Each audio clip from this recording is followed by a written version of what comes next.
Booze on the ground, dust in your teeth. You trace every scar like a map underneath. Oh, ghosts in the smoke, call out your name. You train for this moment, walk into the flame. Sharpen your steel, temper your shield, fasten your armor, the danger is real. No need to be scared, no time for fear. The danger is here, oh, you better be ready to fight. Your chest can't start to shake. You steady your aim, let the doubt break. Brothers beside you, eyes are the stone. You're scared of the silence more than the unknown. Sharpen your steel, temper your shield, fasten your armor, the danger is real. No need to be scared,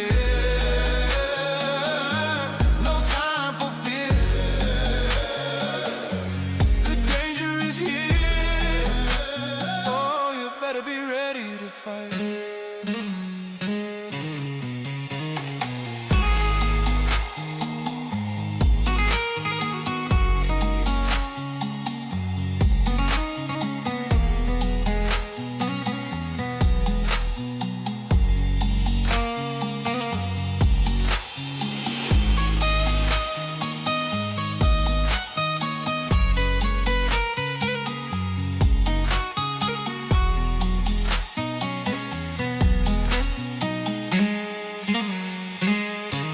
Helmets on the table, blood on the dome. You're still standing upright, so the training lives on. You turn from the battle, face the next light. Sharpen your steel,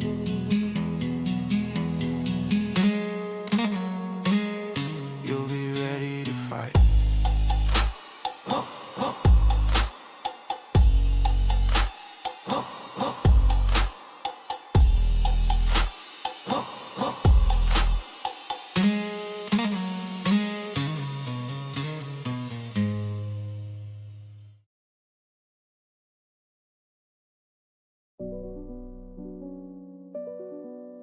It's the call.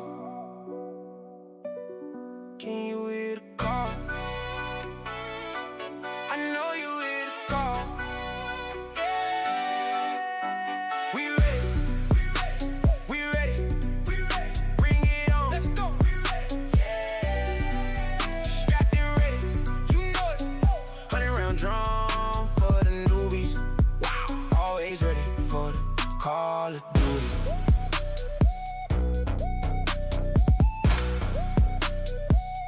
Yeah. Boots lace tight, that grip on my palms. Tag on my chest, got a squad in my comms. Eyes on the map, every route, every spawn. We don't wait for the storm, we are the storm. Slide through smoke, red trace in the dark. Heartbeat up, but my aim stay sharp. Ping that mark, then we crash that door. If you came for a game, that movement better be on me. And you better pray, we're not in your lobby.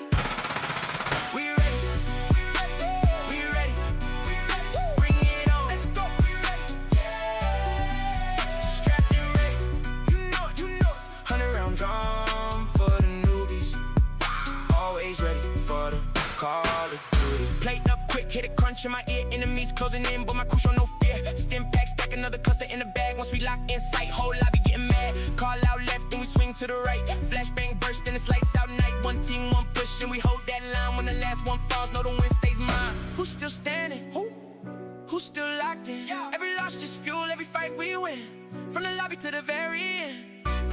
Same code, same plan. If you hear that call, then you know where I am. We ready, we ready, we ready, we ready. Bring it on, let's go. We ready,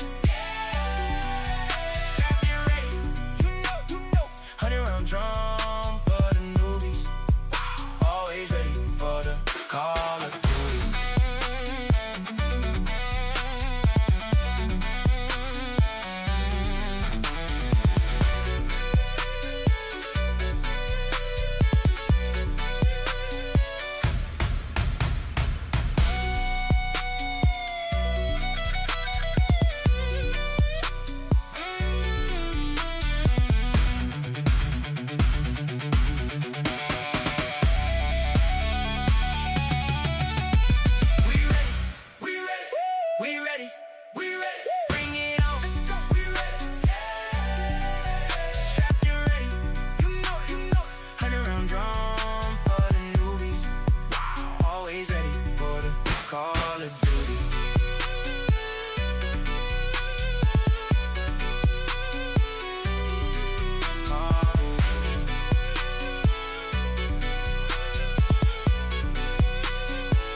Following my lead, even when it's hard. Ready to die, true heroes by far. I'll never let them down as long as I'm breathing. Don't care about the odds, I'm not leaving. Tell them Chief coming. Oh no, oh no. Tell them Chief coming. Oh no, oh no. Long as there is air in my lungs, I won't stop until the job is done. So go out there and tell them Chief coming.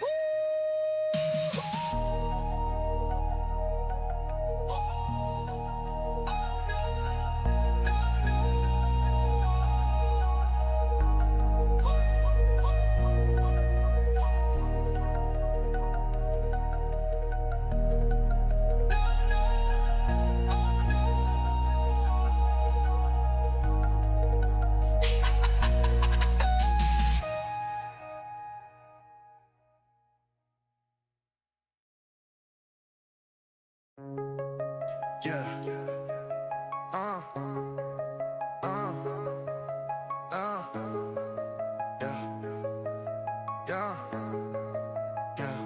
Just touched down on the planet.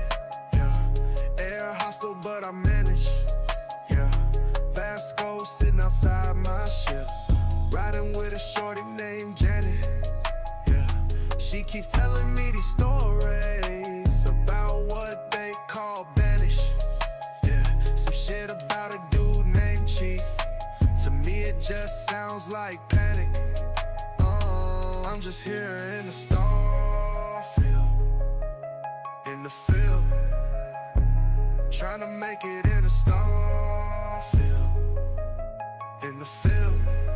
Yeah, I'm just a neon red, a new Atlantis feel, hoping to make my name in Starfield. I look at her like, come on, focus. Resources is what we need. I'll go mine that aluminum. Yeah. You can go grab them seeds.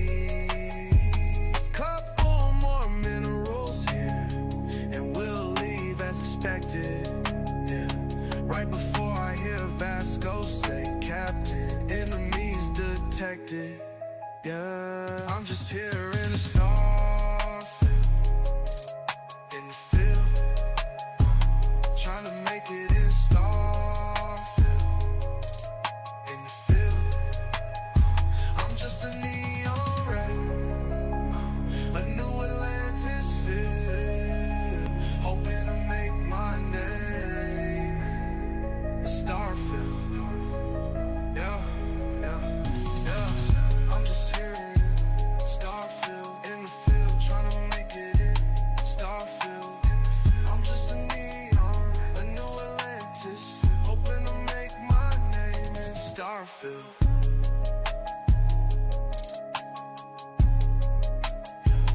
I'm just here in Starfield, in the field, trying to make it in.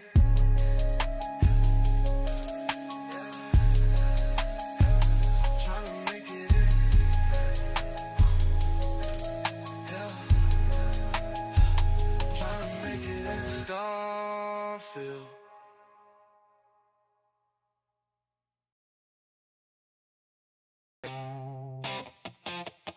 La la la la.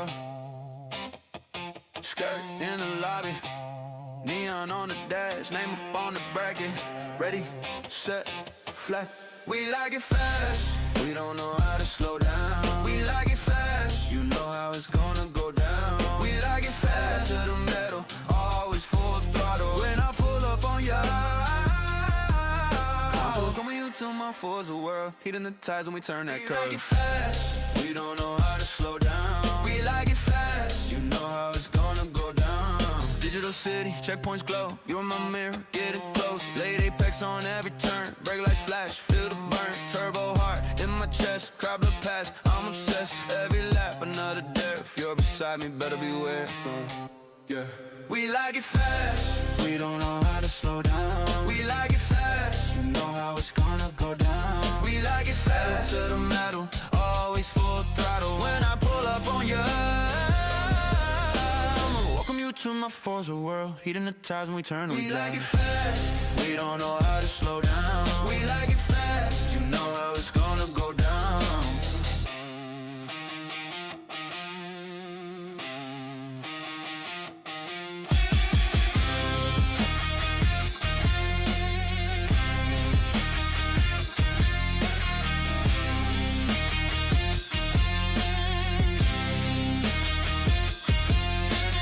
Last lap, white flag, do you feel that drag? Side by side, too close, who lets off, who chokes? We like it fast, we don't know how to slow down. We like it fast, you know how it's gonna go down. We like it fast, to the metal, always full throttle. When I pull up on ya, I'ma welcome you to my forza world, heating the ties when we turn that curve. Do, do, do, do.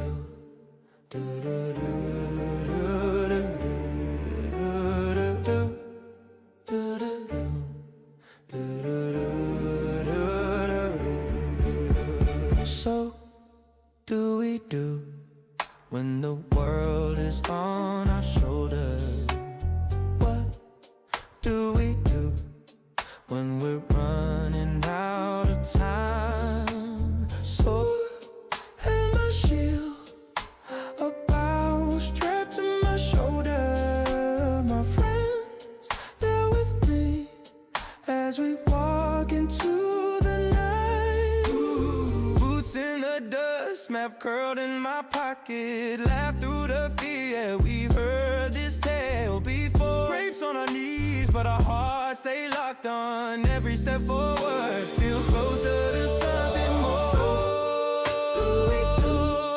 When the world is on our shoulders, what do we do when we're running out of time? And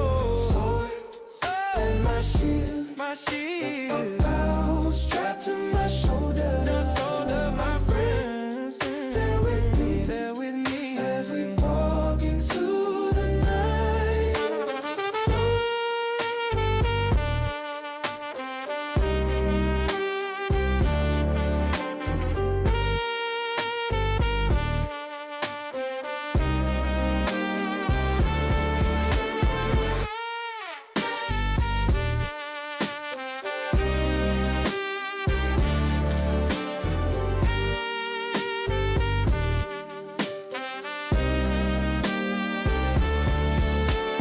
So do we do when the world is on our shoulders? What do we do when we're running out of time? Sword and my shield, a bow strapped to my shoulder. Shoulder, my friends, they're with me as we walk into the night.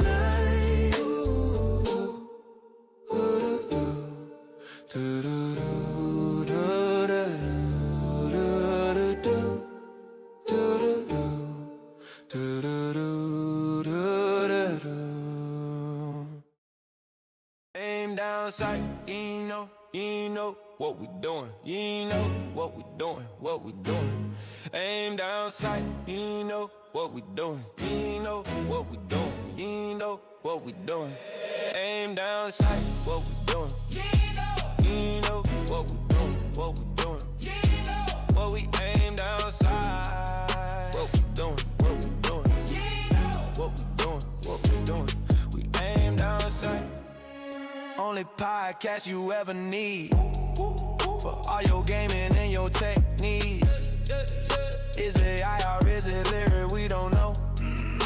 1000% accuracy for sure. She's the hostess with the most, and you know it. Mute Panda if you know this. Always hot and never mild. Wouldn't be Nero if it wasn't wild.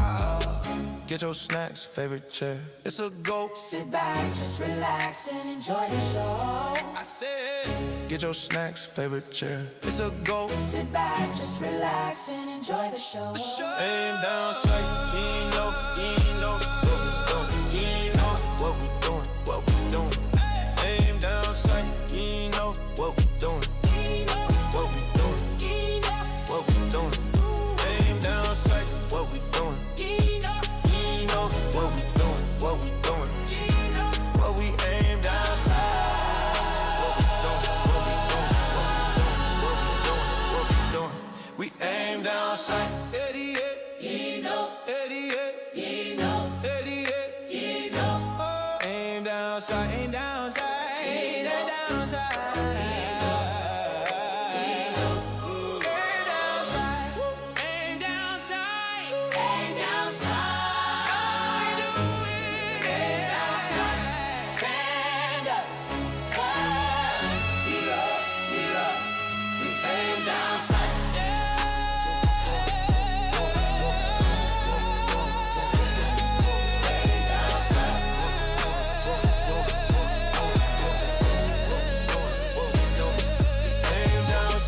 What we doing? You know what we doing, what we doing. You know what we aim down sight. What we doing, what we doing. We aim down sight. So sit back, relax and enjoy the show. Aim down sight.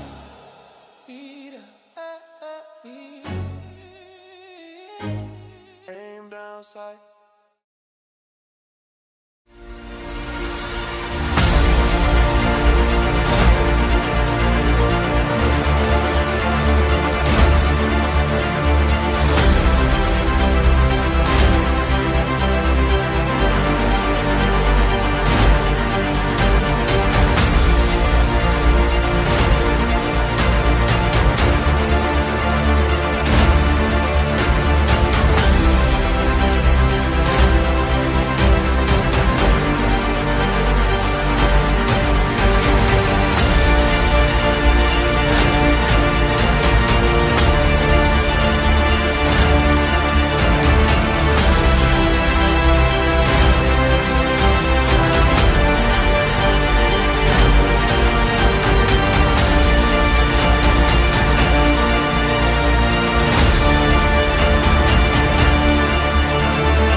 fix this.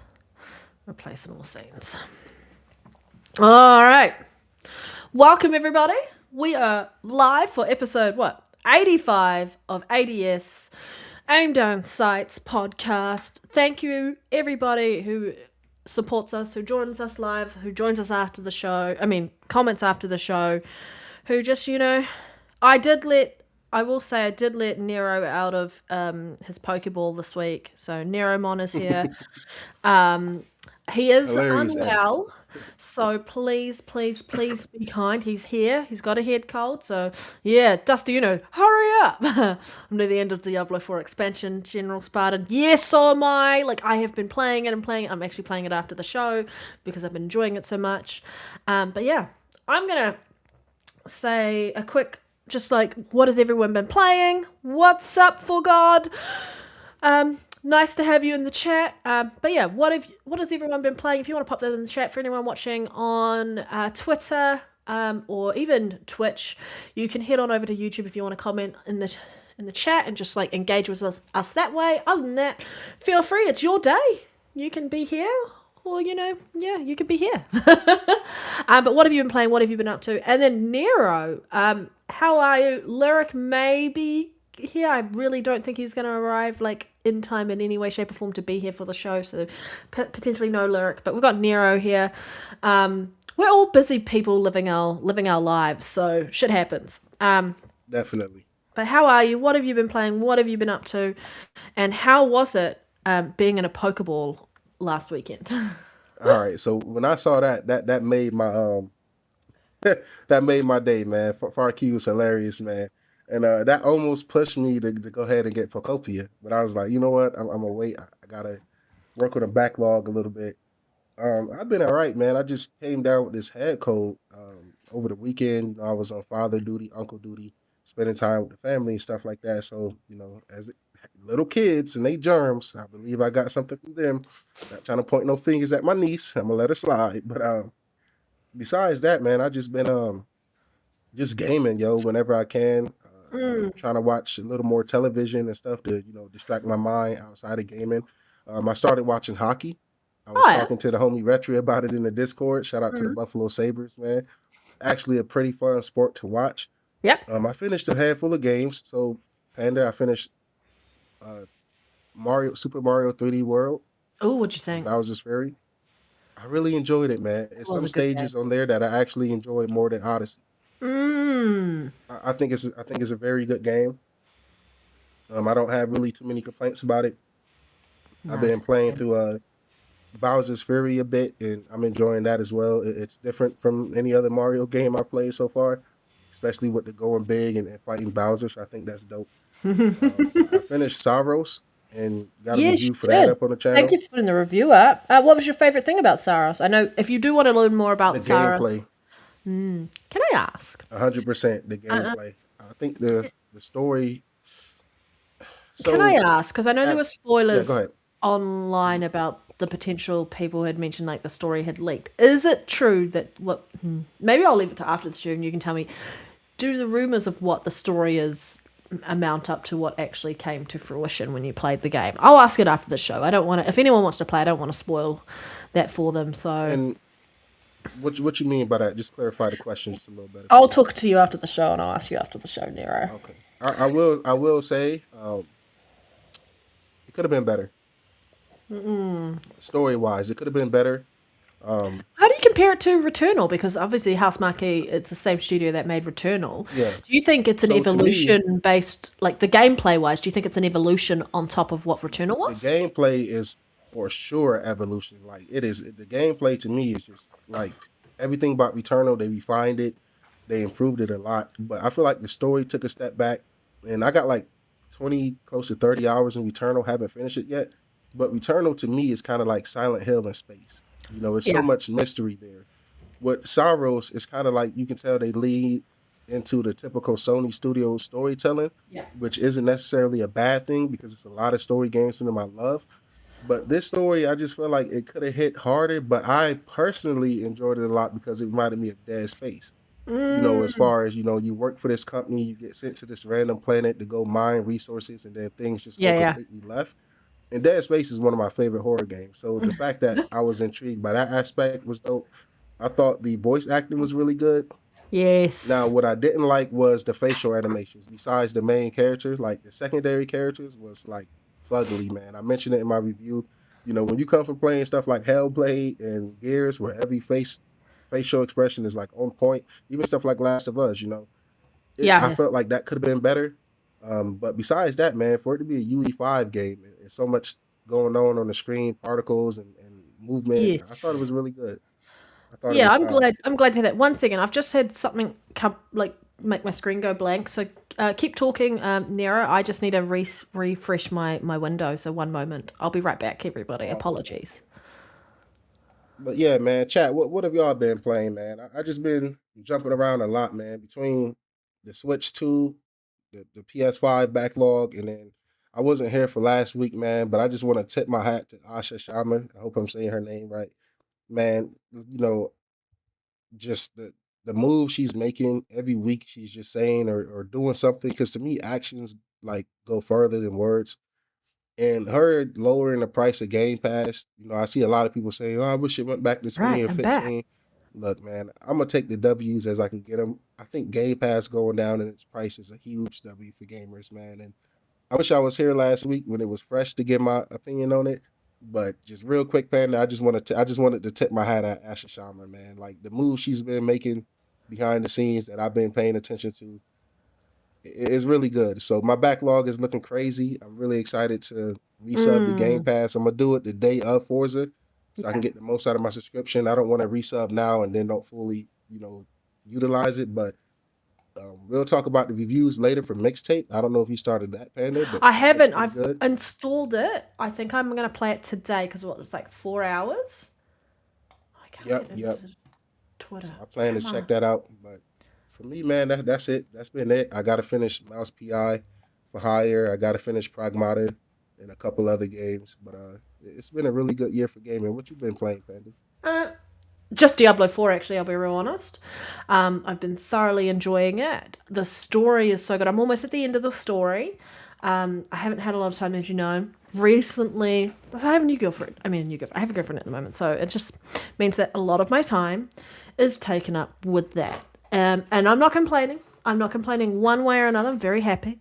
But it just means that I've had to not game as much as I usually would.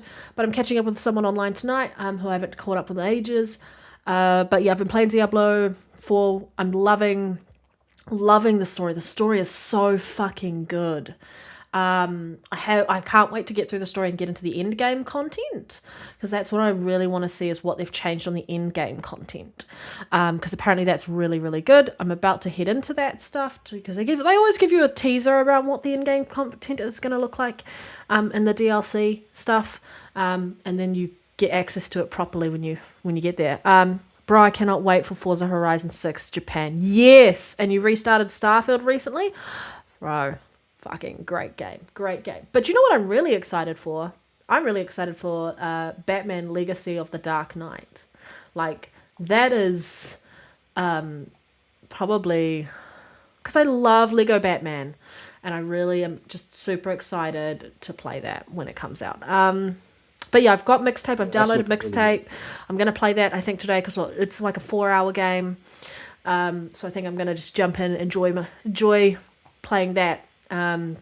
Because it looks really good and like art style wise, and there are a lot of people in our community who I thoroughly respect that have said that this game is outstanding for what it is, and I was like, perfect. Like it's what 94 on OpenCritic last time I checked, I think, Yep. something like that, and so that's quite impressive.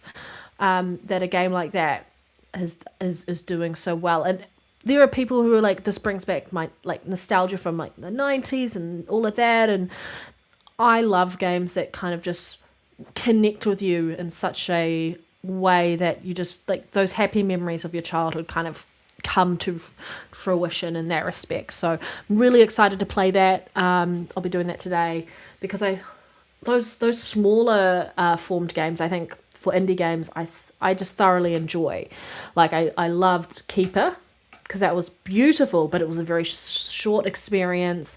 I loved, and this is a shorter experience as well, South of Midnight. Like the art style, the story, the music. That game was fantastic. The only thing that I think could have elevated that game was just a little bit more, I don't know how you want to call it, variety in the combat system. It got a bit repetitive towards the end, especially if you're playing on like the harder difficulties, which is what I was playing on the harder difficulties. And so that was my only thing that I had about that game. But yeah, I'm excited for Mixtape. But if anyone wants to jump in and play Diablo 4 with me, hit me up. Happy to play Diablo 4 with you. We can jump in Discord if we're not on the same platform. Up to you. I am keen beans because when you play with other people, they give you an XP boost. So remember that. Yeah, that's been me. That's been my week. I feel like I'm going to get some more gaming in. I missed having you on, Nero. I think were there any topics that you specifically want to talk about? I know you talked about the Asher story around, or topic that we talked about last week around dropping of Game Pass prices, but was there any other topic that we touched on last week that you want to provide any, like your 2 cents on or anything before we jump into topics? No, not really. I think we have plenty to talk about today. Yes. Yeah, there was a lot of things happening this week. Even like, I feel like Jason Ronald's sort of developer direct thing that they did was just a sort of continuation on from what we saw at GDC. So I don't think there's too much to add there, but yeah. All right. I'm going to throw us over to one of our other screens. Yeah. All right. I hope everyone liked the music as our lead-in before the show starts. I was listening to it, I was like, yeah. It's my life. I definitely enjoyed it. Yeah, it was good, eh? Did my mic sound good? You sound head coldy.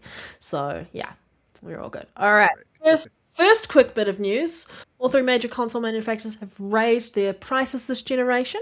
So, PS5 has launched at $499, is now $649. Series X launched at $499, is now $649. Nintendo Switch 2 launched at $449 and will be $499. Yeah, I don't know how I fucking feel about this. I'm going to throw to you, Nero, because I think you own all 3. How are you feeling about all of these price hikes? I know you've kind of bought in at a good time where you bought like your Series X at the right time. You bought your Switch before the prices went up. You got your PS5, I guess, before the prices went nuts, including your Pro. Everything. And the price of the Pro is even more expensive now. Yeah, where are you feeling in this? I'm feeling like, honestly, if all of them was to stop working today, the only one I would go rebuy is the Switch 2. And I don't think any of the prices, I don't like prices going up anywhere. I think, it's really unfortunate gamers is getting priced out of a hobby that we love. And going into next gen, I think everybody should try to be early adopters if we can, because Yes. you never know. This gen has kind of scarred everyone to maybe try to get in early. I think for the Switch 2, for what I've been playing and enjoying, I think 5 is still a decent price. I think that's pushing it. I think $449 would have been great, maybe even $399. For 5, it's unfortunate. You don't want to see it anywhere, but I'm really enjoying it, especially with the hybrid aspect of it, being able to take it on the go and stuff like that. And it's still cheaper than all the other options on the market, besides maybe the Series S. The PS5, I don't know what they got going on. I seen they even up the price on the used refurbished consoles. To me, that's just greed. That's just pure greediness. And I would love for Asher to try to maybe reduce the Series X price around the launch of GTA 6. I think that would be dope to let a lot of gamers get in, or at least reduce the price of the Series S.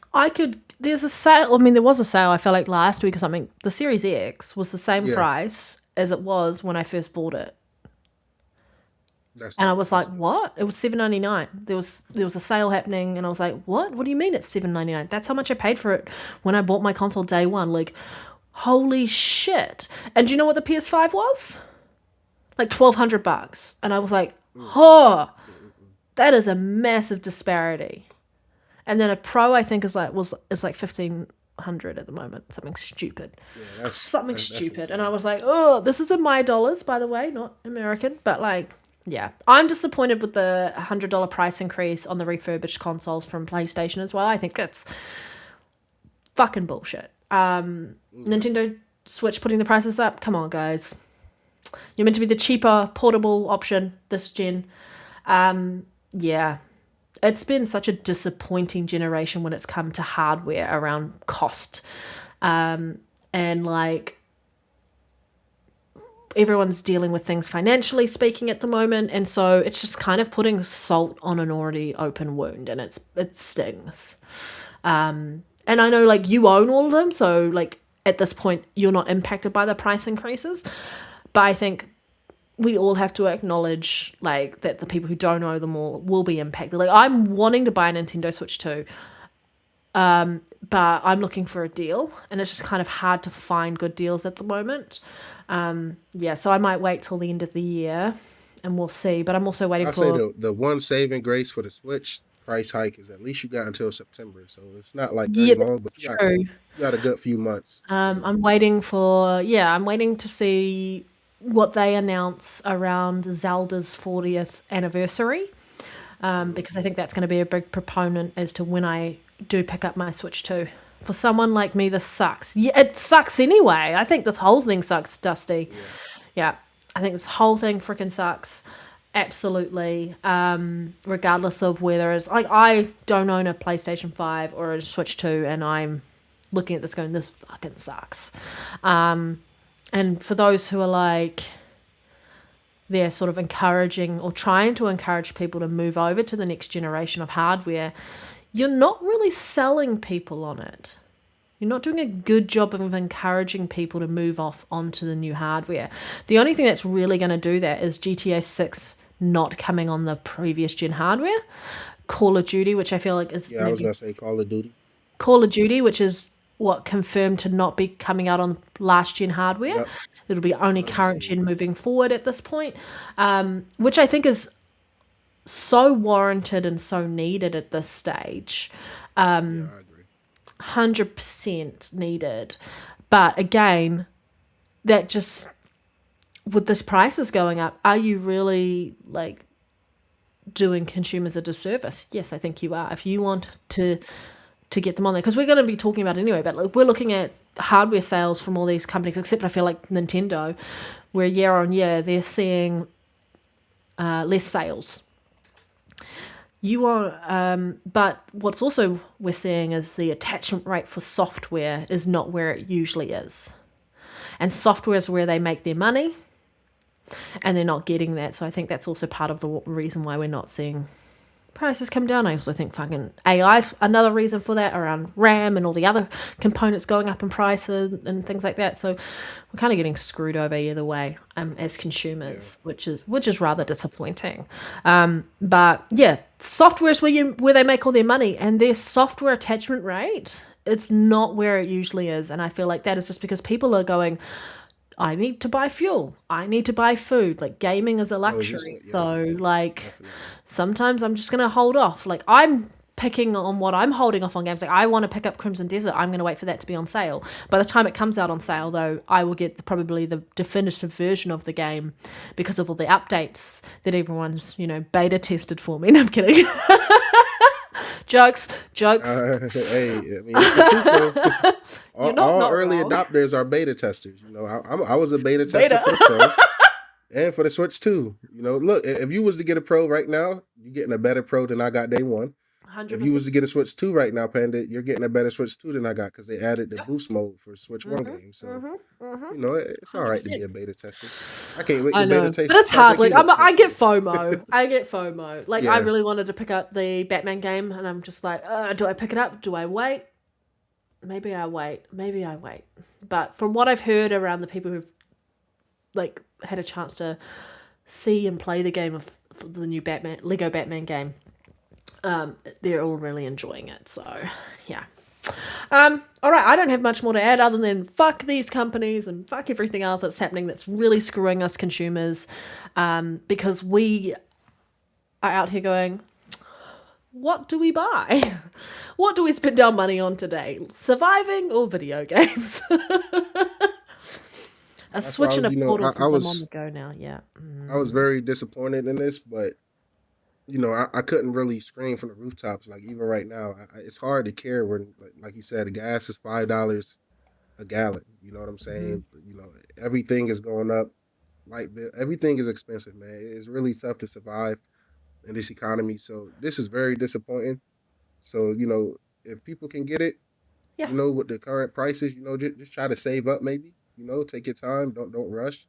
And if you can get it before September, as far as Switch 2, I think it's a steal for 450. I think this is where companies need to do something. Like the what was the name of the? Does anyone remember in chat what the name of the program was that Xbox had at the beginning of this generation, where people could like pay it off, so they could get their console and just pay it off in installments over a 2-year period or something, and it gave them Game Pass in that for 2 years as well.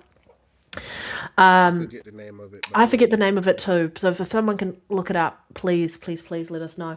But like, companies should be doing more of that. yeah, Yeah, well, the hardest thing at the moment is all access. That's it. Thank you, Xbox Xbox All All Access. Access. Yes. Perfect. These companies should be doing more of that. I'm really disappointed because we've just lost EB Games in New Zealand, which was a massive thing around like your second-hand market, around like second-hand games, refurbished consoles, and all of that, and it's gone. And so looking for like deals or looking for second-hand systems is a lot harder now if you are looking for a deal. Even trading in games, like there's not really anything to do other than going on to like Trade Me in New Zealand, and doing that. But then can you trust the person who's selling the product to actually not screw you over? Those sort of things. Yeah. Didn't people complain about that? They probably did complain about Xbox All Access, but something needs to happen in that space across these different platforms as an encouragement to support people to transition over during this economic craziness that we're going through as a whole worldwide situation. And it is a situation. All right. All right. This next bit of news I am actually rather sad about, so I'm just going to bring it up. And do you want to talk about it? Sony revealed we had a few things coming from Sony. I guess it's the financials. Yes, they did. That time of the year or quarter, whatever you want to call it. Sony revealed that they recorded a 765 million impairment cost against Bungie. The 3.6 billion Bungie deal hasn't worked out well for Sony, especially as it was supposed to bolster what has become a disastrous live service push for Sony. And I'm gonna just continue to the next one as well, Panda, because it all kind of groups together. Yeah. PS5 sales hit 93.7 million units worldwide, 1.5 million units shipped from January to March 2026, down 1.3 million year to year. Sony warns hardware sales could reduce next quarter. Bungie Bungie recorded a record loss and increased PS6 investments. Now, personally, all of this I cared about because I care about Bungie, And Marathon. I know how and much you more love importantly, I care Marathon. about Marathon. Yeah, I love Yeah. Marathon. Oh, So what? thankfully, they said Marathon isn't going nowhere. They said they're going to double down and support it. They said they've been seeing good player There'll be retention more despite, story content for you. For yeah, yeah, they yep, confirmed more that. story content, more stuff like that. I think the blame should go on both Sony and Bungie for how it's turning out. I think Sony leadership should probably have given a little more guidance and hands on. I know Bungie is independent. Um, I mean, I don't really know what the game plan is from Bungie after Marathon. I think maybe go to Destiny 3 or something like that. But Marathon is a really good game. I'm gonna continue to beat the drum for it. If you haven't played it, I don't give a fuck about your opinion. Truth be told, if you have played it, like Panda I during the missed you. beta, and you didn't click with it, I respect your opinion. I don't think it's for everyone. The extraction shooter genre is pretty niche as it is. Yeah. Um, what I don't like is that Bungie had some say so with factions being canceled. So it's like Yes. for this to be such a L for you guys, you know, and then you turn around and get factions canceled like 2-3 weeks before it was going to be revealed to the public. That's not a good look. So as far as the Bungie situation, I think Sony should just full on observe them. I know that was in the deal in the contract. If they don't meet certain criteria, Sony will just observe them and they'll fully be under the PlayStation Studios. I think that's probably what's needed. I think they need more strict hands on. Thankfully, Jim Ryan is gone, so hopefully they can get a little more. How should I put this? A little more like focus, a little more guidance. I think they need to I go think a the little 90 bit more to finding their like North Star, essentially, or whatever they were. Yeah, Go back to finding themselves as a company definitely. away from just live service chasing trends and things like that. Yeah. Excuse me. No, you're good. You're Mr. Dutcher. Yes, about your piece around in Mexico. Love that comment. I still believe Sony marketed Marathon poorly, and I haven't played it. I also think Sony marketed Yeah, I think they Marathon have to. poorly. I think I think Bungie marketed it Marathon good, but I think Sony did. So I agree with Mr. Dutcher. yeah. I mean, The I reason I feel say like that because if you watch some of those trailers from Bungie for Marathon, those are some of the best gaming trailers you can get. Like atmosphere, animation, it just makes you so intrigued. But that's what sold me on the game, those yeah, trailers. And then you turn around and it's like, Sony a plaster goddamn Spider-Man face everywhere. And I get, Spider-Man is the bigger draw, but it's like, you guys are supposed to be the marketing kings, People give Xbox hell for not marketing their games, and then Sony turns around and kind of does the same. As far as the 93.7 million units worldwide, I think that's dope. I think they'll hit 100 million even with the price increase by the end of the year thanks to GTA 6.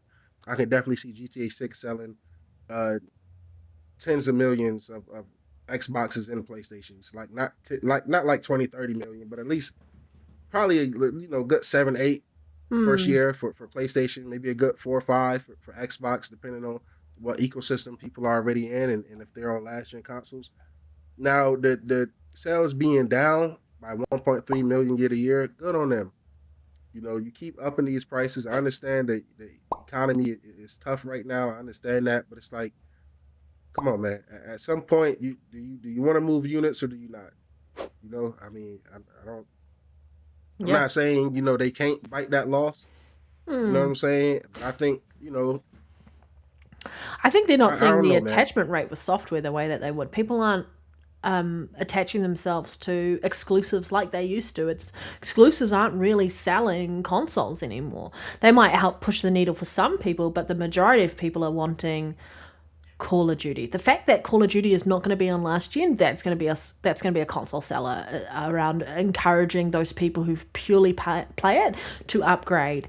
And then the deciding factor is, who are you going to upgrade to? Are you going to continue on PlayStation because that's where you've always been? Or are you going to continue on Xbox because that's where you've always been?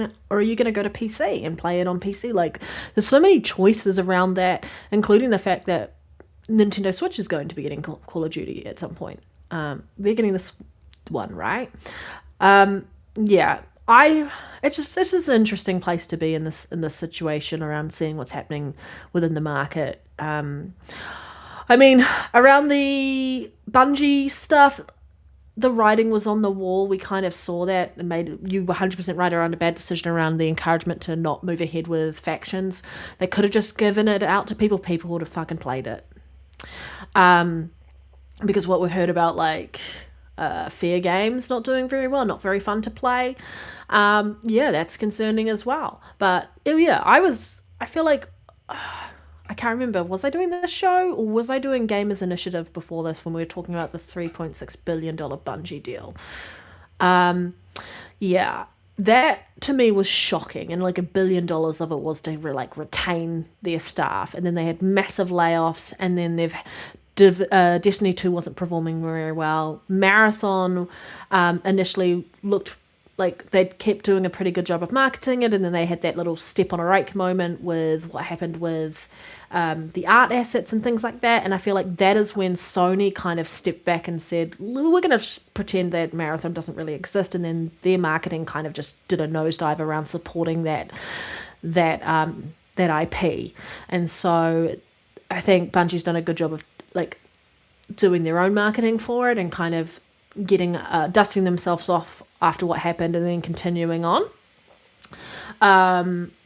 But yeah, no hardware manufacturer is not impacted by what is happening within the world economy at the moment. And so, yeah, I'm not surprised about the Bungie stuff. It's sad because I know how much you love Marathon, and I know how much everybody loves Marathon. Do you know what I am excited for, though? And I don't know if this is a topic. Do we have it as a topic? Is it the Halo stuff? Yes, we do. I feel like we've definitely got that. Yeah, I think you've got it. You've got it. I'm not surprised around this. Anything Halo, I'm rushing to the. Yeah, I kind of actually wanna. It's sitting on my external hard drive. I need to move it back to my internal hard drive because I need to install the new Firefight stuff. But what do we? One last 2 cents on the hardware. I mean, on the software being now. Not putting out enough games.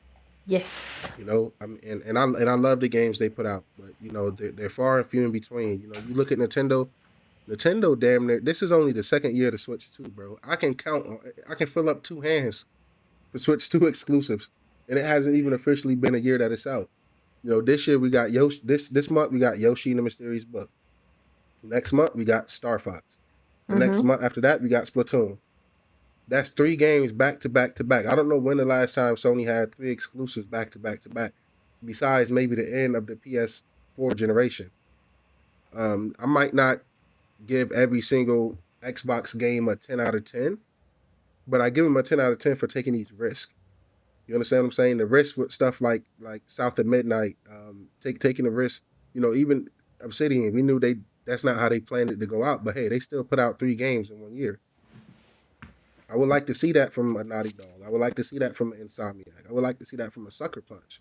I love Ghost of Yote, but honestly, what's next? I would like a maybe remaster of Infamous alongside these games to hold people over. So until Sony, figure out their software side of things as far as getting games consistently coming, even if you can get one for every quarter, that'd be dope. I don't know what winter looked like for Sony this year. I know what fall looked like, what rain. I know what, the spring looked like with Saros, but I'm not sure what the summer looked like for these guys. So, software sales being down is, I think, a straight up reflection of, not having enough games. FarQ, what's good, man? I love the edits you made, man. I'm not going to lie. Those edits almost made me go get Procopia last week, man.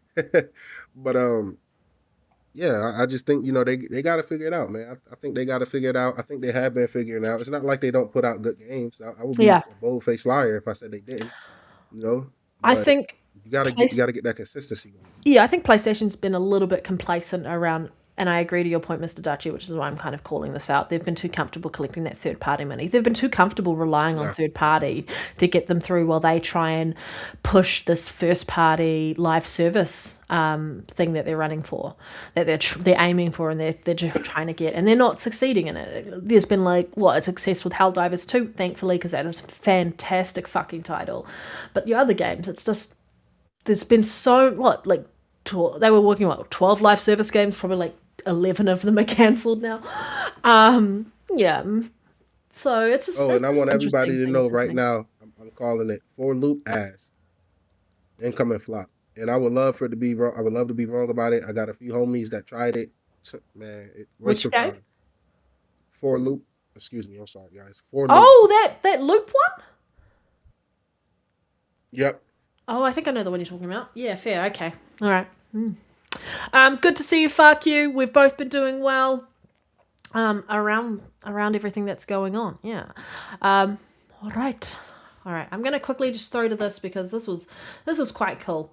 If you are a Nintendo fan and you've been paying attention, we finally got, and I knew this was coming. The fact that they had Star Fox in the new Mario movie, that was a kind of an indication that they were going to try and bank off that fact and then announce Star Fox. Yeah, and so I'm really happy that we're getting a new version of Star Fox. So it's the N64 game, if you ever played that. New visuals, everything. It's still going to play the same way, so it's exactly the same experience. You're just playing with a nice new visual look attached to it. And if you're a fan of Star Fox, then you'll want to jump in and play that. Have you heard I'm going to LA in June? Can't wait. What? You're going to LA? Wait. Are you actually going to LA because you're going to go to FanFest? Fuck you. Fuck you. Or That's awesome, man. Enjoy. Dusty, been a while. Hope it's all good with you, bro. Aw, you're so lovely. Fuck you. Enjoy. Are you gonna try this? Because you will have never played this game, actually. Nero? Day one. Day one. It's funny they announced this when Nate, and let's give Nate the hate some flowers. I know a lot of these rumor guys be hit or miss a lot of times, but he was on a nail about this one. I think he was just like a week or two off, so I want to give him his flowers.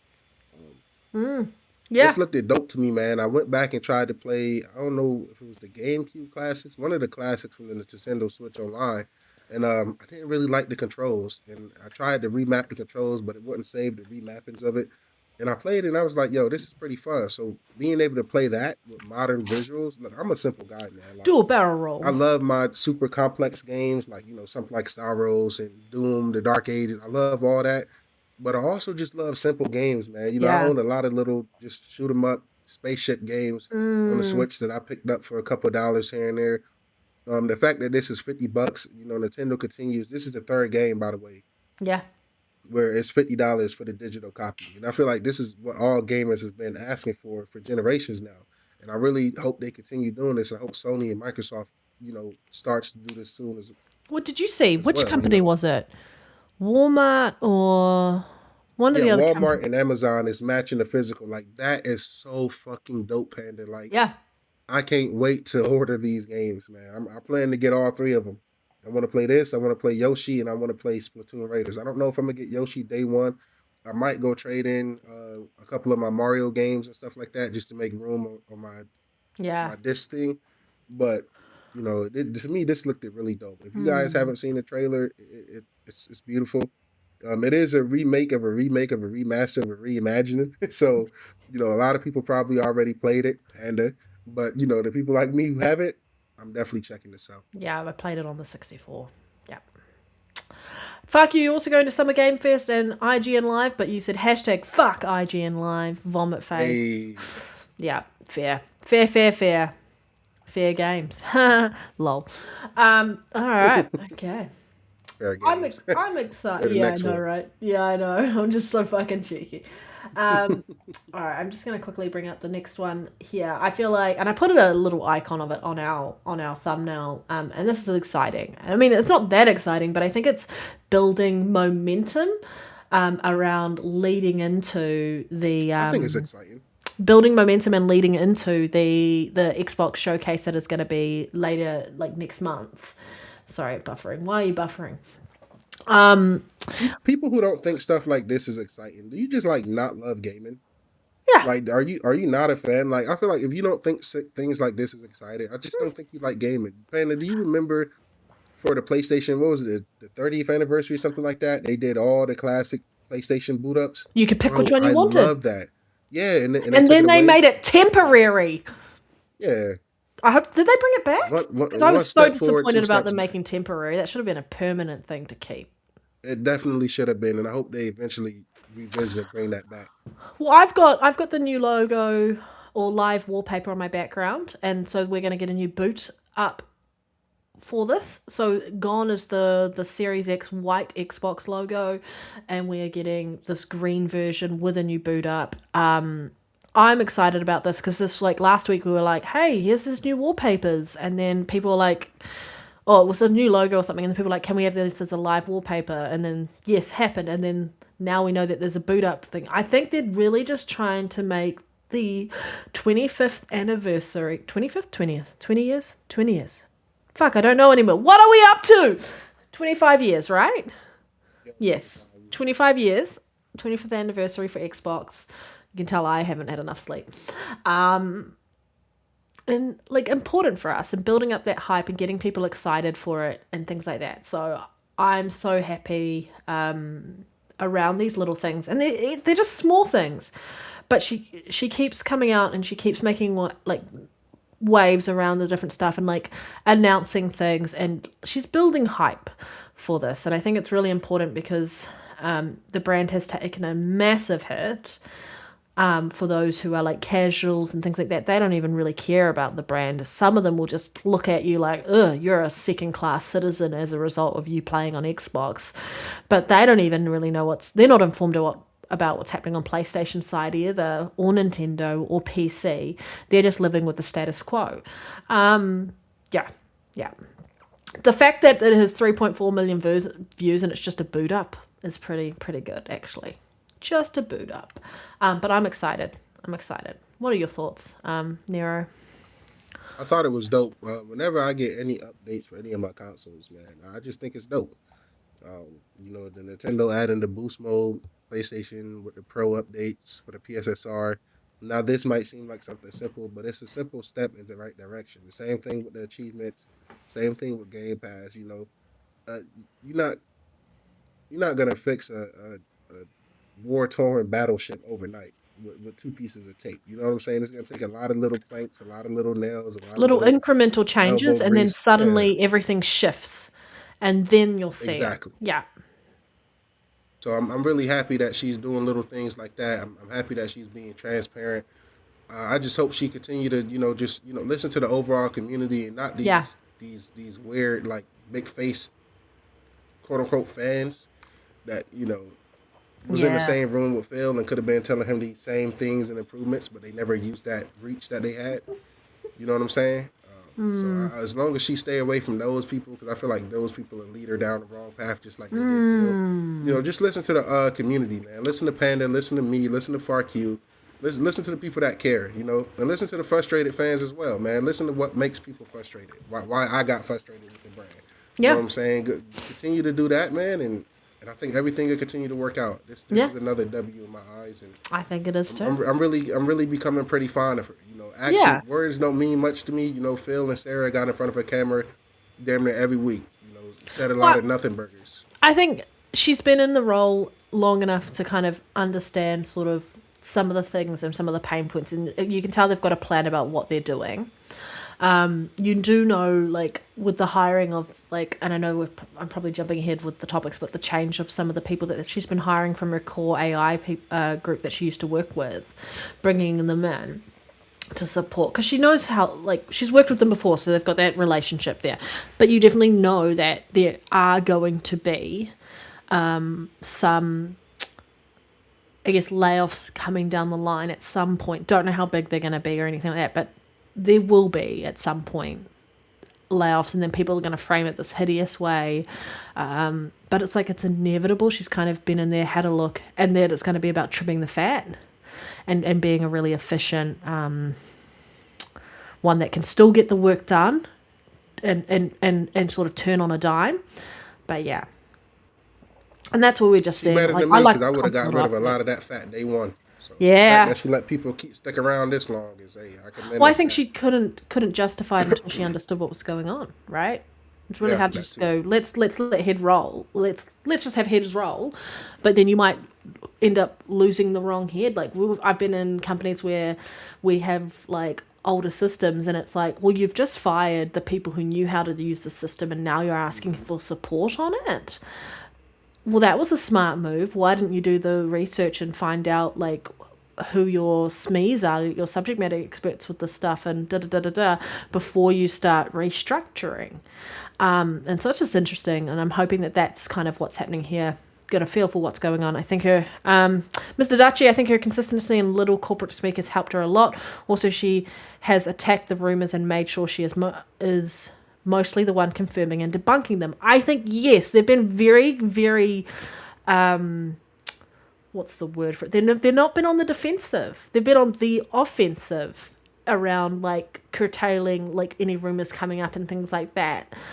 Even the Call of Duty one that came up where they were like rumored that it was, someone had said that there was a play test on the PS4 and such, and then Call of Duty came out and said not coming out on the last gen hardware. And so I think they're being a lot more reactive, but in a offensive way rather than trying to shut the gloom and doom down. Yeah, they're really trying to just like, let's not make this like it's a nothing burger, and let's act like it's a nothing burger and continue on as per usual. I think the consistent messaging that kind of feels like it's moving in an upward trajectory is what we're getting from this, instead of, you know, you get good news and then after that you step on a rake. And they're really good at the moment, they haven't really been stepping on rakes. She's been like, let's avoid the rakes left, right and centre. She's been doing a good job of that. Yeah, and I think that's kind of what is needed. Like, every time Xbox was gaining momentum, they'll do something fucking stupid, like put the price of Game Pass up. Like, those things were, like, not what you needed to be doing. And so reversing back and, like, going, okay, let's fix this. Let's fix the brand. And I think she's been really clear on every part of her messaging is core before more. And so your core consumer base, they need to be happy, and then you can go do more. Until you get that down. She should take that phase and run with it. Core before more. I love that. I like that you too. Need to DM that to her. Yeah. That's her. I'm pretty sure that's her phrase. I'm pretty sure that was in the messaging that was out here. Core before more. Yes, Ms. Dachi, they have snatched the control of the narrative back from the press. I even feel the leaks have been quite intentional. I think so too. And I think it's been really interesting because they've been so, like, it's been kind of like breadcrumby. You haven't had the standard press jumping in and kind of doing what they always do, which is doom and glooming for no fucking reason about Xbox. They can't do that. But they've also been very quiet about other companies that should be being called out for some of the shit that they've been doing. So it's interesting. Like, what is the journalist doing at the moment? Nothing really. I mean, some of them are doing some good work. Most of them are just, I don't know. Gaming journalism, some of those journalists need some integrity.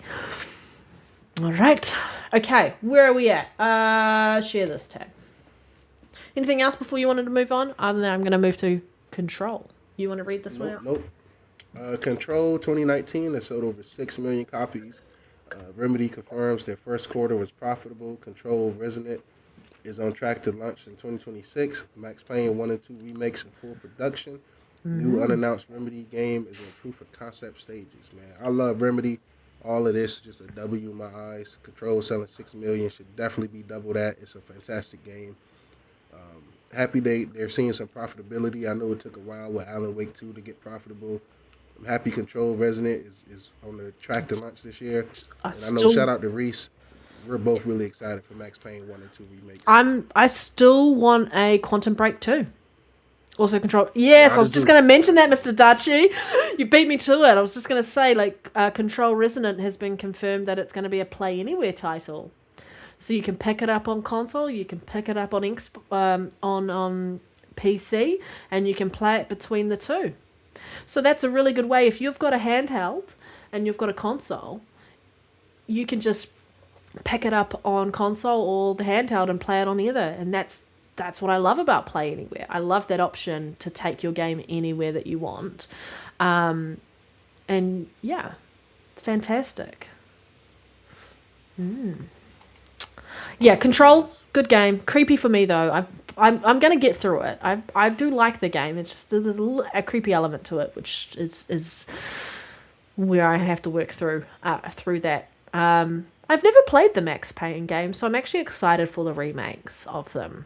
Yeah, I never had access to them when I was growing up initially. I could have gone out and done it now, but I'll wait. I'll wait for the remakes, see how they go. La la la. I don't think I have anything else to add to that. Nah, that's just good news all around. We love Remedy around here. Oh, I do love Remedy. Yeah. Except Firebreak. That is the fuck that game. Sorry, Remedy, but that is a bad game. Firebreak. Fuck me. Right. Okay. Wow. Jason Schreier has published a new GTA 6 article that's come out of this. So basically, Strauss Zelnick says the expectations are so high and terrifying. The creative, I can't even read today. fuck me. The creative teams have given unlimited financial resource to deliver perfection. Sony has a marketing deal with Rockstar. Obvious, they've had a marketing deal for GTA for like 5 ever. But it is not the reason why the game won't launch on PC day one. We know why the game isn't launching on PC day one at this point. Rockstar has historically gone to console first to serve the core consumers, says Strauss. A console release first, then PC release later could be a chance to drive more sales and even get some customers to buy the game twice. Obviously, they want to milk you for the money. Fair. Development costs have gone significantly up, and AI's influence is notwithstanding, as they haven't seen costs decline yet. Selling 10 million units would be considered disastrous for this game, as some analysts have forecasted it will exceed 25 million copies sold at launch, so the stakes are high. I think it's going to sell like fucking hotcakes. It's going to sell like crazy. No issue around that at all, around how this game is going to do. Yeah. What are your thoughts on this, Nero? Just confirms what I've been saying about Rockstar. You know, as console players, you know, give ourselves a pat on the back. We are first-class citizens in their eyes. But now, all jokes aside, it's all of this. I don't really care about any of this. I'm just ready for the game. You know, we know it's not going to sell 10 million. If anything, it's going to sell 10 million consoles. You know what I'm saying? Yes. If anything. Yeah. We already know Sony. I mean, why would they not have the marketing deal? It's the biggest install base and where the game is going to be, unless they somehow get it on the Switch, which I don't know if they're going to do that right away. I think that would be really good for gaming if they did. When a game take over 10 years to develop, you know, the budget is... It better be fucking good, and the budget's going to be blown out. Yeah. So all of this was kind of just a nothing burger to me. The funniest thing about this post to me is how every time it's something from Jason Schreier, and I hope he don't block me for this, because I know he be blocking people everywhere for some reason. Yeah. But they always use that black and white picture, man. So it's so synonymous with him. Whenever it's an article, they put that picture up, and it's so funny, man. Whenever you see that article, you know, whenever you see that picture and his name attached to it, you know you're going to get some juicy news. Yeah. I mean, people have been contemplating, talking about it back and forth as to who they think had the marketing rights for GTA, and I was always of the impression, it would have been nice if Xbox could, but I was always of the impression that it was going to be PlayStation, because they've had the marketing rights for GTA for, holy shit, for a very long time. Very long time. Well, because, who had the marketing rights? So I feel like Sony has the marketing rights for GTA, and then Xbox had it for Red Dead Redemption? Or was it still still PlayStation? You might be right about that. I feel like, I'm yeah, not sure. because sometimes it's just depends on the IP, right? As to who's got the marketing I was going to say, the way Rockstar market, it's like... They don't fucking need to market you know with anybody. Like, they don't need to market with anybody, but we know why PlayStation wants those marketing rights, because then they're going to get the sales figures to match that. I'm just wanting the price of the game at this point. I'm going to wait. I'm not picking this up day one. Do you think it'll be 70? You don't think it'll be 80? If they talking about 10 million to be a disastrous sale, shit, they should make it 60. Make it a guaranteed buy for everyone. Really smack F you to the industry. Sony has treated GTA 6 as a one-player game for a while. Yeah. Yeah. It's a... You just know that they're going to be going nuts around like making sure that they sell that and market that to be a PlayStation exclusive. $80. You think $80, Mr. Dutchy? I also think $80. I'd be surprised if it was 70. I think the base game's $80, and then whatever else you get above that is above that. I can see you going either way. It would be nice if it was at the most 70 for the base game, but I'm going to wait. I'm not picking this game up day one. I'm going to wait to see what the reviews are, to see what people are talking about around, is it polished? And usually they are really polished games, but I'm going to wait a little bit. I don't want to jump on the bandwagon right away. I've got so much games to play anyway. I don't need to play this right away. Yeah. When it comes to Rockstar, they're one of those companies I just blindly throw money at. My entire life on this earth, they haven't disappointed me once, starting with GTA 3 and San Andreas all the way up until now. Yeah. Red Dead, it's just, they never disappoint. Well, these games are so much fun to play in and like get immersed in the characters and the worlds and just have fun with it. And that's what I think is really important about like around this. And it's so interesting to look at like GTA's history around how it was like a top-down game and like how like Xbox fucking passed on it. Great job, Xbox. PlayStation were like, we're not. We're gonna get this. And then they've kind of been living like their best life ever since.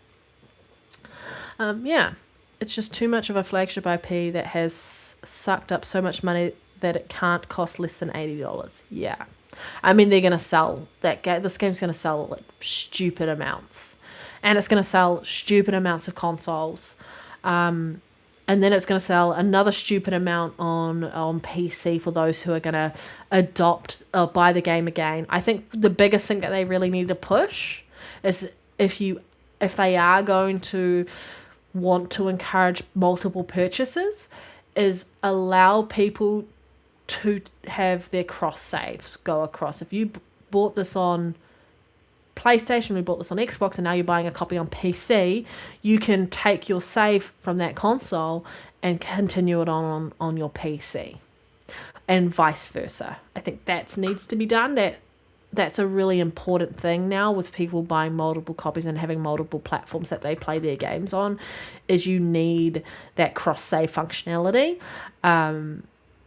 We're at a point in our, like, just technology is at a point where it should be just a standard and a given that you can do that. That's my opinion. And I'm gonna die on that hill. How are you feeling, Nero? You all good? Yeah, I'm alright. Alright, okay. Anything else you want to add to this? I think we're just waiting. We're just waiting for them to go, yes, it's actually coming out. If they delay it again, I'll be upset, but... Yeah, I would definitely be upset, but, you know, I wouldn't be surprised necessarily. I wouldn't be surprised either, but I think it needs to come out this year. I feel like we've had enough delays. The fact that every studio is avoiding that release window says it all. Even if it starts at $90, it will sell. You are correct. You are correct. 100%. You know all they need to do? PlayStation just needs to bundle it at some point once it's been out a while and put GTA 6 with their console, and people will just buy it. I think like, they might be doing that crazy. anyway. I think everybody should do that. Microsoft and... I think they should, but Microsoft can't do that with the marketing deal that PlayStation would have. But Microsoft could do it with COD. Yeah, they should definitely. They own COD. Sure. Yeah. Especially with it being next gen only. Yeah, speaking of COD, that's what the biggest thing was. We've already talked about this ad nauseum, I feel like. Not ad nauseum, but close to it. We've mentioned it a few times during the show already today. But Call of Duty game is only going to launch on the PlayStation 5, the Xbox Series X and S, and PC. I don't even know if it's coming to Switch, or it might be delayed on Switch, who knows. But remember, it is no longer launching day and date on Game Pass. You will be able to get a copy of it once the game has been out a year. It'll launch into Game Pass after that point, but by that point you'll be getting another Call of Duty anyway. And so I think this is a really good call out for that change, but yeah, I think this is the best news. Yeah, no more hardware, like no more last gen hardware holding back current gen hardware for when it comes to at least console in that respect. Yeah. Yep, I was happy with this news. So was I. Just a W in my eyes. I know, right? Everything's a W at this point. Yeah, it's been a W podcast so far. It has been a W podcast. Do you know what else is a fucking W? Forza Horizon fucking 6. Finally, officially gone gold. So Xbox Series X performance mode, dynamic 4K 60, quality mode 4K 30, which is what we're used to when it comes to Forza Horizon. Xbox Series S performance mode 1080p 60, quality mode 1440p 30. 2 weeks until launch, and no doubt you will also be able to buy a version of it into early access to get it probably like 4 or 5 days early, like you have with all previous Forza Horizon games, if you wanted to do that. Or if you're on Game Pass, I assume they're going to do what they did last time and charge a early access fee type thing to play early if you wanted, because you're going to get the base game through Game Pass anyway. I'm so fucking excited for Forza Horizon 6. Forza Horizon is one of my favorite franchises when it comes to racing. It is my favorite franchise when it comes to racing, because Need for Speed is not what it used to be. Need for Speed Underground 1 and 2 were like peak Need for Speed. And then after that, I think Most Wanted maybe. After that, nothing really came close to those 3 games. Yeah, even the remake of Most Wanted, disappointing. Yeah. Are you excited? Are you excited? It's gone gold. It's almost here. Yep. I'm happy Game Pass price went down. I will be their day one sub, ready to play. Yes. Yes. I will let you know what I think of Mixtape anyway, because I can't fucking wait to play it. I'm literally playing it after the potty. So, nice. Yeah. But if you want to jump in a party chat with me after the podcast, you can. Honestly, it's Red Dead Panda 871 on the Xbox if you haven't already got me added. Happy to chat with you, etc., etc., and just like have some fun. Oh, fuck. 2 weeks until launch? Why is the game not out yet? We all want to be playing it right now. I wanted to be playing this game like yesterday. Very close. Very close. All right. This is another quick news topic because I feel like we probably already talked about it slightly. Oh, why is it taking 100 years to load? Oh, yeah. Well, we don't really. Let's skip that one. I'll just quickly touch on it. Marathon story updates for years to come, which is nice to hear. I hope that's the truth. I know we've had bits of pieces of other companies say we're working on this for years to come, and then announcement games no longer moving forward. So I do have faith that it will be, because they put such an investment into that, and at its core, Bungie is a really good studio when it comes to creating these experiences. Yeah, but this is the one I really want to talk about. Love seeing this still get support. Yeah, I think it will. Playing right now while listening. Enjoy. All right. Halo Studio releases Halo Infinite, The Gauntlet, as a surprise update today. So that was like a couple of days ago.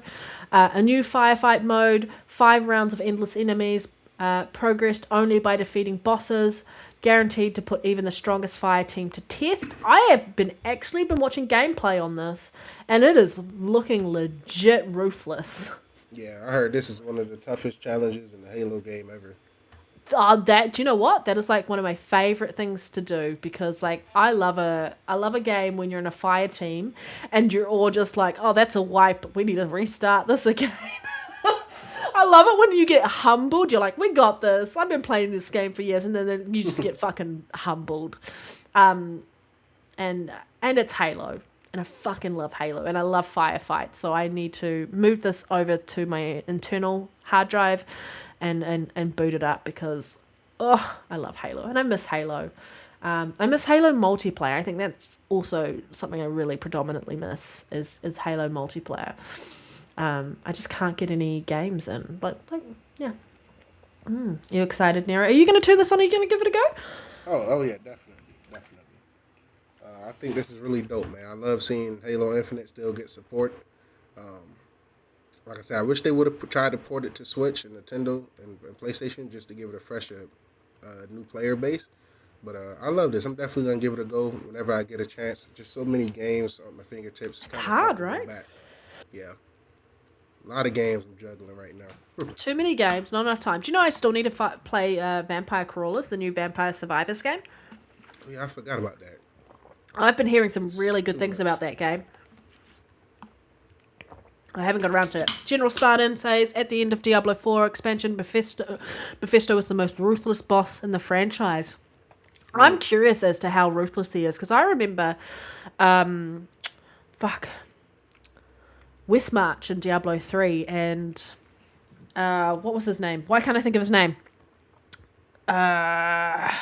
Started with an M as well, I feel like, maybe. The angel at the end, who you fight against, like Angel of Death or whatever you want to call him, he was very ruthless comparatively to Diablo in Diablo 3. So I'm excited to know that because I haven't quite got to Mephisto's boss fight, but all the boss fights in the Diablo 4 expansion have been pretty good actually at the moment. Yeah, they've been all pretty cool. I've been really enjoying it. Just shout out to everyone who's watching live and who's in the chat with us. Thank you so much. Appreciate all of you. It's just nice to have everyone with us and yeah, enjoying the show. All right. I'm mindful you got a head cold, so I'm just kind of just moving through these topics as much as I can. I appreciate you. Sorry, just loading up the next one. I should have prepared it earlier. Something I prepared earlier. Halo 2 and 3. Yeah, you read that one out while I get the next one. Halo 2 and 3 remakes in UE5 is also in development. That comes from Reeves Gaming, a credible Halo guy. Remember the Halo... I don't really care about that. It should... Yeah, basically Halo 2 and 3 is in UE5 and it's going to be in development just like the first game. Yeah, I think that second comment, I think it's really hard for us to go that is going to be, Halo's definitely going to be on PlayStation going forward, because we just don't actually know anymore with Asher coming in and them looking at like exclusives and how they want to play that out. But I'm excited for a Halo 2 and 3 remake. They like the Halo 1 and 2 one, both of those were great in the Master Chief collection. But on the UE5, just even better. But Halo 3, yeah, Halo 3 definitely needs much love in that space. Even Reach, all of the Halo games just deserve a beautiful little glow up, because like people look at Halo and they're like, oh, it's a shooting game. I'm like, there is heart and soul and story in that game, and some of the music in that game just like viscerally like hits you in the feels. And like the characters, yes, it is a shooting game, but at its heart, it has a soul, it has a story, and there is a reason why Halo is loved. And it's not just because it's a COD. It's not a COD. It actually has a soul. It's not Fortnite. It has something in there that just, as gamers, we truly, truly love and respect what they did with that franchise. Yeah. Much love. Excited. Anything else you want to add? Nah, I'll be there day one. Yeah, I knew you would. I'll be there too. I'm so excited. Okay. Not surprising, Troy Baker is everywhere and in every game. doing his stuff. Troy Baker stated that Intergalactic: The Heretic Prophet from Naughty Dog is the most ambitious project he's ever done, which is really, really cool. I like that, hearing that, because he's done a shit ton of projects. He was in Indiana Jones most recently. Honestly, he's done so many things. He's put his voice to so many characters. He's done so much motion capture and things like that for these video games and for these IPs. That is just nice, like, hearing that side of things around that. Yeah, their heads down, getting Intergalactic put together, and it's so fucking good. It is absolutely the most ambitious thing I've ever done. What are your thoughts on hearing this quote from Troy Baker?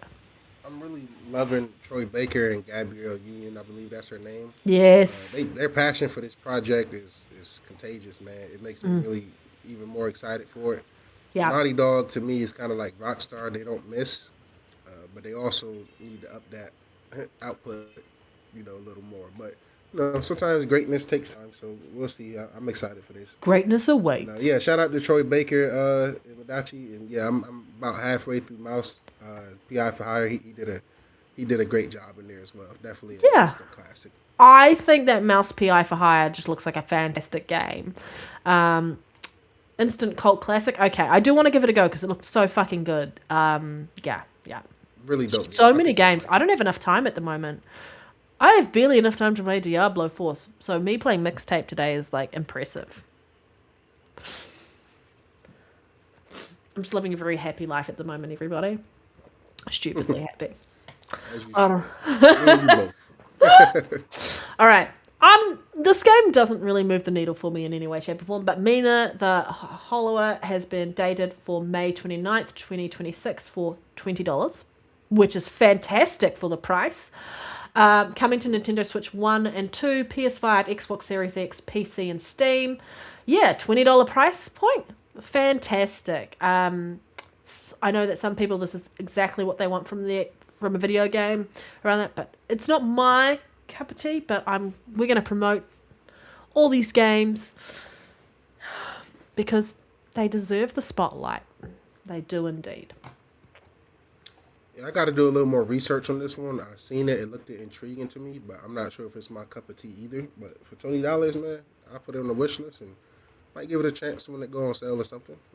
Looks pretty dope, man. It does look interesting from what I've seen. I just haven't fully immersed myself into giving it the due diligence of research and putting time in to see what it's fully gonna look like. But from the little things I've seen from the little indie shows and stuff like that, it looks pretty good. Yeah. No, I don't have anything up to talk about for the moment, but you've put it in here. A rumor claims that a sequel to Until Dawn is in development at PlayStation, leading to speculation about a new development team. I hope so. I don't think Until Dawn needed a remaster or a remake at all in any way, shape, or form. But I do think it deserved a sequel because that game was insanely cool. Yeah. No. Yeah, a sequel definitely deserved. I agree. The remake was pretty lackluster. Yeah. Not enough thing there. Okay, this is the last bit of our quick news. I think it's going to be a short show today, maybe. Shortish. Leon Must Die Forever is out now as a free update to Resident Evil Requiem. In this new minigame mode, unlocked by completing the main story, clear numerous stages while using randomized enhancer abilities. As you race against the clock, will you be able to make it to the end? I like different game modes. Are you gonna give this a go? Yeah, excuse me. I'm gonna give it a go. I'm gonna work my way back to it. Right now, I'm just kind of focused on moving forward with all the games at my fingertips. And then go back, yeah. I love the image, though. Leon Must Die. Yeah, that's a fire image. Yeah. Well, I'm sad I didn't put that up as our thing. Put it on our thumbnail. It would have been such a cool image. Yeah. I don't have much to add there. You know I won't play it, but for those who are a Resident Evil fan and you enjoying Requiem, go back and give it a go. Pop it back in, reinstall if you need to. If you really enjoyed that and want to go back and play more, take a look at it. Right. And last quick news, Pragmata sold 2 million copies, man.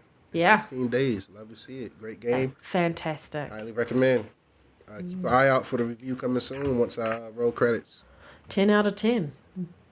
Highly recommend. Yeah, you let me know how that goes. I'm also super happy that they have managed to sell 2 million copies. It's very impressive in 16 days. So considering like some games are out for 6 months and they don't even hit 1 million copies. So well done. And it's Capcom. You know how much we love Capcom here.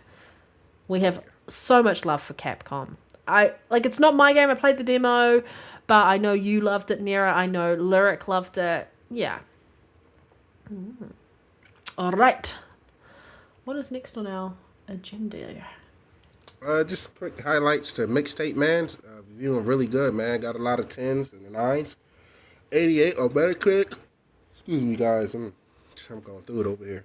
88 on Metacritic and a 94 on OpenCritic. So, that's good to see. Definitely plan on checking it out when I resub the Game Pass. And ignore all the dumb discourse online, man. If you got Game Pass, try it yourself. And if you don't, it's only like $18, man. Give it a go. It's a small game. It's from, and if you really want to forget, if you played The Artful Escape, it's from the developers who made The Artful Escape. I fucking loved that game. It was so beautiful. The music, everything around it was fantastic. And so to see this as their next title and to see it doing so well, great. Go support this developer. They are just great at like getting you to follow along with whatever they do around that. Yeah. Yeah. Main topics. What are our main topics? I don't even know anymore, peeps. I don't even freaking know. Yeah, Asha Sharma with a W off rip. Oh, yes. Yes. All right, I'm going to read out her quote before we get into this. So Xbox needs to move faster, deepen our connection with the community, and address friction for both players and developers. 100% agree with that. Today, we promoted leaders who helped build Xbox, while also bringing in new voices to help us push forward. This balance is important as we get the business back on track. As part of the shift, you'll see us begin to retire features that don't align with where we're headed. We'll begin winding down Copilot on mobile and stop development of Copilot on console.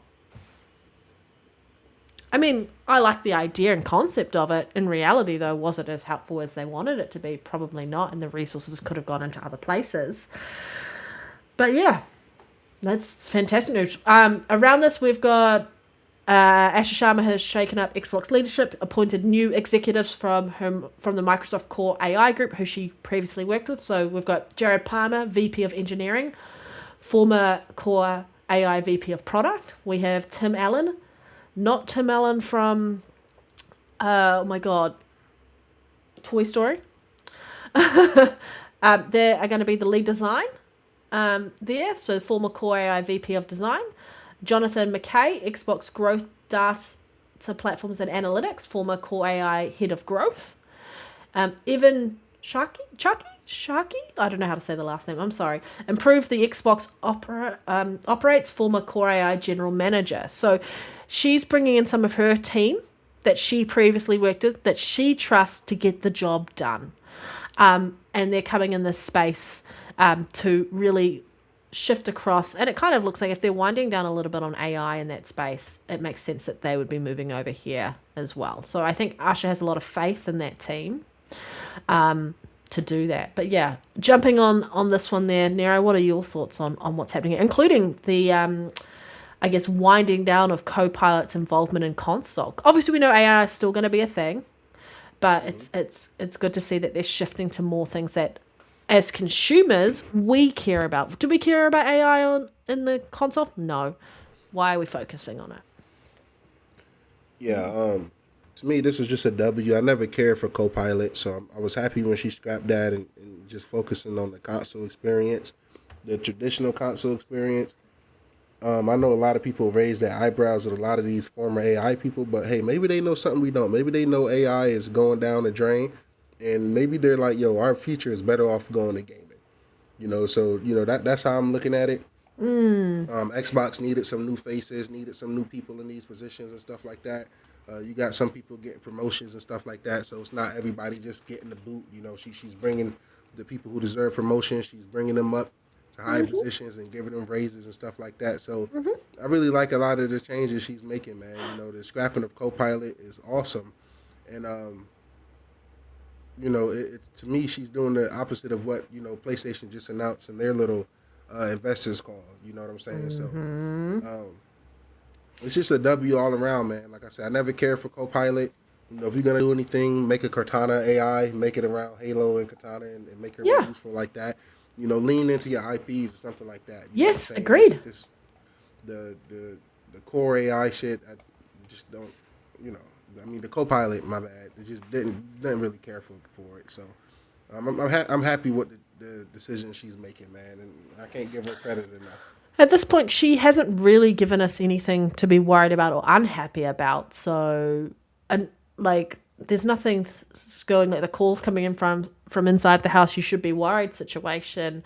So I'm quite pleasantly happy with some of the stuff that she's been doing. Yeah, I don't have much to add to that other than keep doing what you're doing, Asha. You're saying the right things that we want to hear as consumers. What's important to us, and some of that is not what wasn't around Copilot's involvement on the console. I understood it, and I understood where it could be really helpful in that space. I was like, oh yeah, it's a nice feature. Is it a need to have feature? No, and we don't need to have it. It's not going to impact us anyway, shape or form around that. Yeah. All right. I just need to quickly open a door for one of the other cats to come in, so I'm going to quickly chuck this up. If you want to talk about the Sony topic, while I Yeah, quickly for go let a sure. cat in. Sorry, one moment, people. And once again, guys, we know this is a shorter show than usual, man. But man, I don't know if y'all can tell, I'm feeling like shit, bro. Like throat sore. I keep muting my mic so I'm not coughing in you guys' ears, man. But you know, a short show is always better than no show. So you know, we thugging it, man. So this right here, man, I'm not really a fan of, man. Sony and Interactive Entertainment CEO Yoshino Hideki says AI is a powerful tool that will help PlayStation. Our goal is always to be the best place to play and the best place to publish. We see AI as a powerful tool to help us with our mission. They are currently running a collaboration pilot with Bandai Namco to explore generative AI, how generative AI can best serve creators in video production. He also said that their push for AI is all PlayStation teams, specifically mentioned Naughty Dog and San Diego Studio, are using AI tools for facial animation. So I feel like this AI shit is pretty much unavoidable. We've seen it with DLSS. The gamers, we can fight back, but you know, even we're not behind the scenes, so they can say, "Hey, this is all hand done," but in reality, it could be AI. You know, Yeah. behind the scenes, like you know, we've seen it with Crimson Desert, just to a lesser degree. They said it was an accident. We've seen it with Expedition 33 when Expedition they had 33, but that yeah. AI generated assets that hadn't been switched out to the proper assets. Yeah. Yeah, so I think it could be a dope tool. It probably will be a dope tool. I think it's all depends on how it's used, and if all the developers around the industry say it's more helpful than harmful, you know, I guess that'd be cool too. I'm just not a fan of the generative AI because I feel like it might take away some of the artistry. You know, would I rather have South of Midnight how it is now, or would I rather have it, you know, just AI all generated? I don't know how that would turn out, but I know what I do like is the handcrafted experiences. You know, even stuff like mixtape. You know, that's pretty divisive right now. But you know, it's still hand drawn. Everything. I just like hand drawn things. You know, if somebody go paint, if I'm gonna put a painting on my wall, I'd rather have an artist like blood, sweat, and tears really put his effort into this art than to just have a computer draw some art hang on my wall. And I view it the same way with gaming. I know, you know, I'm not one of those people like, oh, AI is just evil. You know, it's something that's gonna be unavoidable, man. You know, we can cry about it all day. Yep. The only thing you're gonna be able to do is speak with your wallet. You know what I'm Yep. saying? But I mean, I'm not gonna be a hypocrite on here. I'm not gonna be a hypocrite behind the scenes or in front of the scenes. You know, if Last of Us Part 3 come out and they use some generative AI for people clothes or some shit like that, I don't give a fuck. I'm still buying the game. I'm still gonna play it. So I mean, it just depends on what the game is. It's just an interesting contrast around like Microsoft going like, yes, we're putting AI in to this Yeah, and that that. is funny. Now they're winding it down, and then PlayStation's like, hey, we're doing it, we're putting it in. But I think AI has a role to play when it comes to game development around understanding, like, let's test this out, let's see how it looks.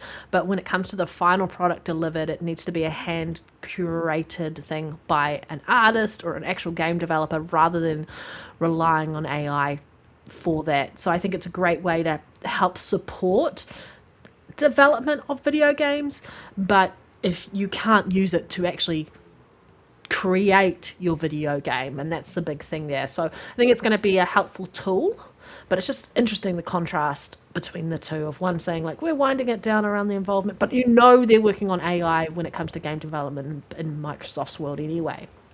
And you're seeing PlayStation. You're going to have to lead into it. The technology exists, and you'd be stupid not to look into how you could utilize it, and how we could like. I guess everyone's concerns around like the voice acting around that, the potential of job losses as a result. But remember, AI is technically a tool that should be utilized by a human person rather than just letting it run rampant and do its own thing. Yeah. I don't know. It's interesting. I don't know. Are there any other topics we've kind of missed out? I didn't really want to talk about Jason Ronald's game developer chat around talking a little bit about Project Helix because I didn't feel like it was enough of a evolution That's not even the right word I'm looking for. On top of what we got at GDC's announcements, with what they're doing, it was sort of like a doubling down, and maybe they talked a little bit about more around that.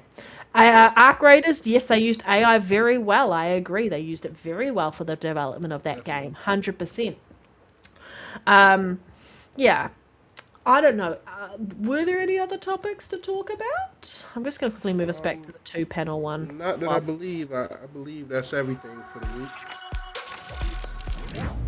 Yeah.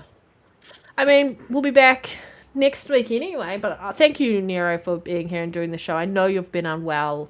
Definitely. Yeah. I'm always happy to be here. Yeah, sad Lyric couldn't be here, but he'll be back. But yeah, it's always a good show. It's always a good chance for us to like catch up and talk about video games, and just see what the community's thoughts are on the video game, what's happening within our community and within the ecosystem, and just within the wider gaming industry itself. So I think hearing so many varied opinions across the board is really important.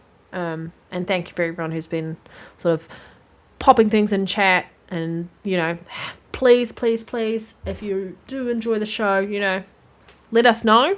Hit that like button. Comment after. For those who've been commenting during the show, thank you very much. For those who are going to watch the show after the fact, also thank you very much. But do remember, you can reach out to us if you do want to say hi or play video games with us. We are available for that reason as well. Like, we want to get involved with the community, and we want to talk about video games as much as you want to talk about video games and play these video games with you and get your opinion, and things like that. So, yeah. 100%. Once again, I apologize for my energy this weekend, guys, but hopefully I'm back to my normal unhinged self next week.